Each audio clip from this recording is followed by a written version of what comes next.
Hello and welcome to another episode of Soundcheck by Support Act.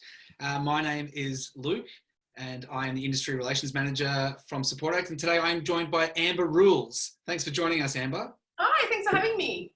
No worries. So Amber is a psychotherapist, but is also Clinical Director of Sydney Addictions Recovery, and today we'll be speaking to us about alcohol and drug use through these tough times.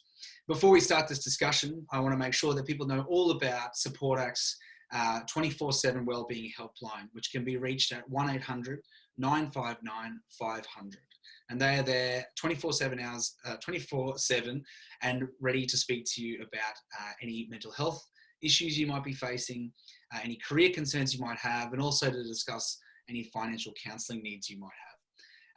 So today, Amber, what do you think we need to cover around people's alcohol and drug use at the moment? Yeah, I think there's been a lot of great information on the internet popping up about how to look after ourselves and our mental health and our physical health during this time. But one thing I haven't seen a lot about is how when times of sort of difficulty, stress, trauma, scarcity, our coping mechanisms tend to kind of increase, and sometimes that can mean that we use more alcohol, nicotine, drugs, etc., or even behaviors like gambling and stuff like that more than we usually would. So I guess that's something I feel really passionate about, and is my specialty, is kind of making sure that we're looking after ourselves when everything's so all over the place, so that those things don't get out of control. Yeah, excellent. It's definitely becoming more and more understood as the stigma around mental health and addiction is broken down. But there's certainly a relationship between the two, is there not? Between mental health and alcohol and other drug use. Absolutely. I mean, I think they're inextricable, in a lot of ways, that you can't separate them. It doesn't necessarily mean that if you have mental health difficulties or having a hard time with your mental health, which we all do throughout our lifetime, it doesn't necessarily mean you'll also have a problem with addictive behaviors. But I think very often the way we deal with difficult mental health stuff is by increasing things like drug and alcohol use, because it works. It helps to have a drink and settle ourselves down, or it helps to kind of smoke pot and relax a bit. But ultimately, there can be a point where it gets out of control and is no longer helpful. And that very often happens in times of distress, like we're sort of currently in. Yeah, absolutely. And I guess there's kind of two sides to talking about alcohol and other drug use. One of them being dependency, and one of them being addiction. Yeah. But there's probably a third pillar as well, which is about people, particularly at times of stress like now, who are turning to things like alcohol and drugs. Yeah. What's kind of your advice for people who are feeling the stress and are seeing their drink and drug use go up? What would you suggest they could do? Yeah, that's a great question. I think, first of all, we kind of need to give ourselves a bit of slack, because if we're being really hard on ourselves, then that's going to not be useful in various ways, but can increase our sort of drug and alcohol use. But I think at the moment, kind of trying to keep routine as much as you can, because our routine's so all over the place now. So if you're working, for example, in a venue and going to a venue every night or most nights of the week, and you are no longer doing that, your routine is really different now.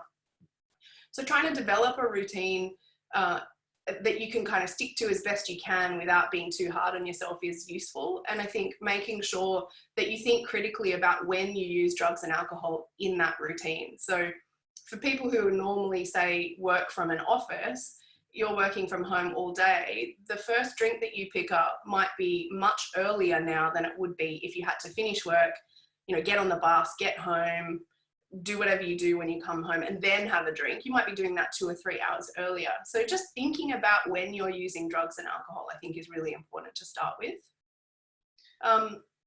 Sorry, go ahead. No, you continue. That's all right.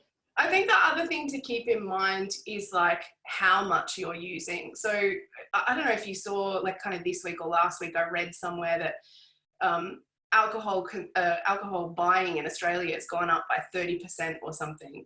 Yeah, it's the new toilet paper. Yeah, exactly. Yeah, exactly. And of course, at times of scarcity, that's what human beings do. Like it's very human to kind of panic and want to make sure we're looked after. You know, The it's a very, security instinct, is it not? exactly. It's a really old sort of primal thing that we do.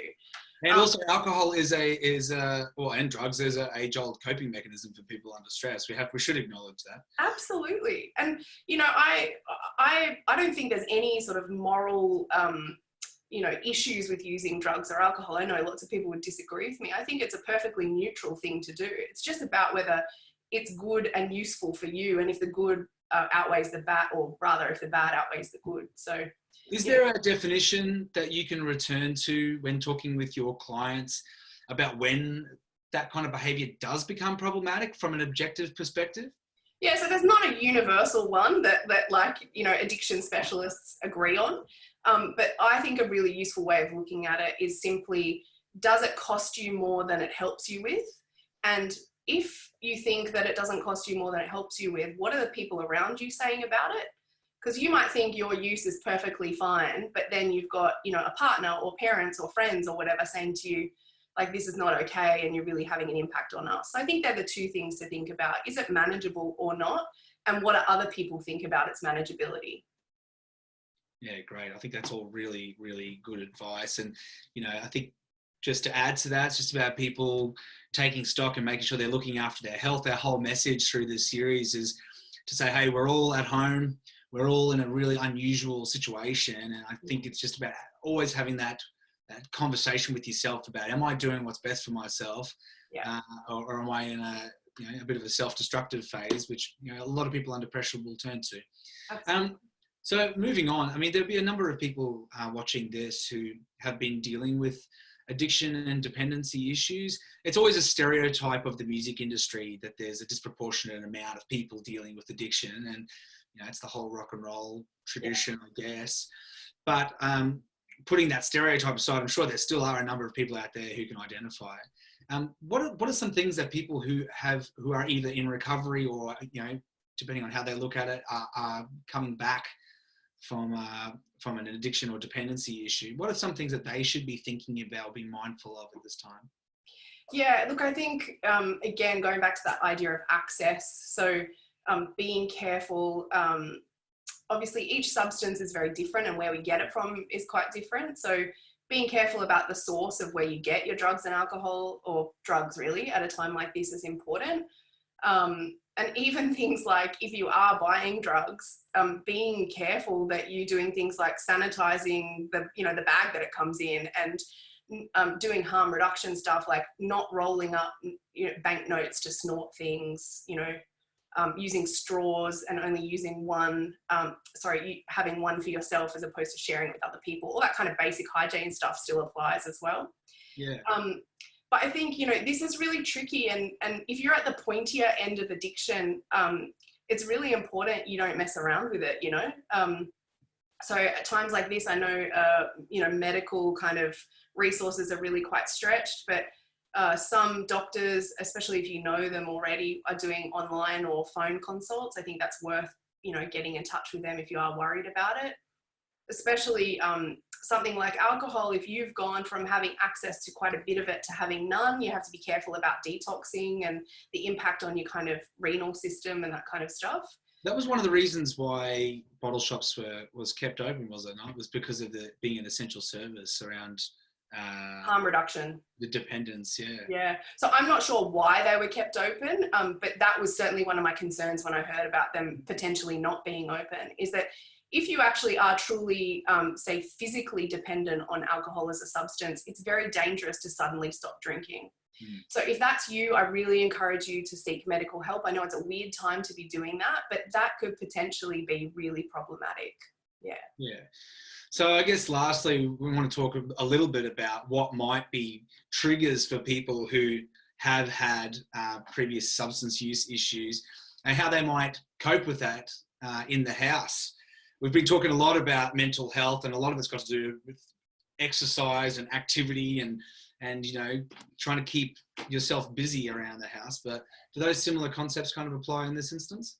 Yeah, look, I think they do and they don't, in that, you know, I really think it's wonderful. I've heard so many musicians, and certainly there's been this proliferation of people doing sort of online shows or, streaming from, on YouTube from their lounge rooms or whatever, which is so cool. But also the message I'm kind of hearing is like, we must use this time to be productive. And I just don't think that that's possible for everyone at a time like this. Purely from a sort of biological and neurological point of view, we're all really overwhelmed, like really overwhelmed. And this is scary. And we're in the middle of actually what is a collective trauma. And trauma ongoing, like not being able to get out of it, not knowing whether we're going to go to the grocery store and get kind of, contract COVID, means that we're still in the middle of it and we're still going to be quite stressed and overwhelmed, even if we don't necessarily feel like we are. So I think it's important to take it easy on yourself and to understand that if your drug and alcohol use does increase, that's probably a response to you feeling, really quite wobbly at the moment. And you don't have to write your next album or, plan your next tour or whatever it is that you feel pressure to do if you don't want to. I think that's... it's time for everyone to have a collective chill, perhaps. Yeah, and just like really look after ourselves. Yeah, certainly. I've had this conversation with a number of my music colleagues and musicians and whatnot, and there's kind of like this, there's the pressure to use this time to create the album that I've always been talking about, but also, it's probably one of the few times in our entire lives, as for generations, absolutely, that society is having a pause period. So yeah. It means different things to different people, of course. But you just have to be kind to yourself through all absolutely. My clinical advice is just sit your butt down. Yeah. Have a break. Yeah, absolutely. And, I say that also with the understanding that we're all not that privileged to kind of have access to being able to just sit down and relax for a while, So for some of us, survival is like at the front of our minds at the moment, particularly if our entire industry is being shut down. So I know working in music and film and television and stuff like that is precarious at the best of times, Sometimes you don't know where your next job's coming from. So it's really hard to do that and sit down and relax and try and sort of stay as calm as you can if your survival is kind of threatened, I guess. Yeah, definitely. Do you have anything else that you think would be relevant to people tuning in today? Look, I think just keep in mind that one of the things humans do is say, oh, it's not that bad, or other people have it worse than me. And I think this is not the time for that. It's not the pain Olympics. You don't have to have it better or worse than someone else in order to be kind of having a tough time and suffering. So I just encourage, this is such a therapist thing to say, but I just encourage people to be gentle with themselves and other people, Take it easy, don't expect too much of yourself. And, from the addiction perspective, keep an eye on how much you're drinking or smoking or whatever it is. If you notice that there's kind of an uptick in that, then reach out for help. Of course, Support Act's got their brilliant support phone line that they can call.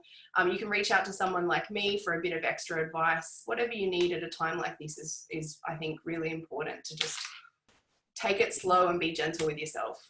I mean, I guess we're probably having people for such a huge range of ages. I mean, Support Act works with people who are musicians, crew workers, and people who work in the industry. So we're talking, teenagers up to retirement years. Yep. Have you got any specific online resources that you think you could point people to, or organisations that are doing a particularly good job for around alcohol? Sorry, cut you off. No, it's okay, go for it. One of the resources I think that's really important for people who are, identified as in recovery from a drug and alcohol issue or any other addiction issue at the moment, is that you can't go to 12-step meetings anymore. So if that was useful to you in your recovery, you should be able to find your fellowship online. Some of you might be more tech savvy than others and might have to kind of, in the words of the fellowship, do your service by kind of helping out with that stuff. Yeah. But there's also a great website. It's an American website called intherooms.com. And it's a 24-hour day virtual meeting website. There is a 12-step meeting for absolutely everything on the planet. And there's also other meetings that aren't affiliated with the 12-step sort of program. So for some people that doesn't work for them for various reasons. They don't like it. That's cool. There's also other meetings you can join online there. So I think that's a really good one at a time like this. I know we're probably also getting to the point where doing everything online is getting a bit overwhelming. So, just prioritizing what's important is good too. So that's a really good resource. You can also go to my website, which is www.sydneyaddictionsrecovery.com. I've been doing lives every day. There's lots of counsellors, therapists, social workers, psychologists doing that kind of stuff now. So kind of have a look around in your area and see if there's people doing stuff online. There's lots of blogs popping up. LinkedIn, I've noticed a lot of my colleagues doing stuff where they're posting important and useful information there. So having a bit of a look around, I think, is good, and finding something that you feel like fits for you. Obviously, the difference between, for example, someone who's 20 and someone who's 65 is that they might want to get their information from different places. So when you're finding a therapist, you always find one that fits for you, and it's the same for finding good information that's supportive. Find what works for you and use that. Yeah, and there's a heap of resources and phone lines and whatnot available at the touch of a button these days, or the touch of a touch screen out there for anyone who's tuning in to have a listen today. Thank you so much, Amber. We'll definitely have you back to discuss more. This is just the beginning of Sound Check. We think we're going to be in isolation for some time, so we're going to have some time to unpack some of these issues in greater detail. Yeah. So thank you so much for joining us. And before I let you all go, I just want to remind everyone of the Support Act Wellbeing Helpline. It can be reached at 1-800-959-500, 24 hours a day, 7 days a week. Make sure you go and call them now. And thank you so much for joining us, and we'll see you next time. Thanks for having me. Bye. Yeah, bye.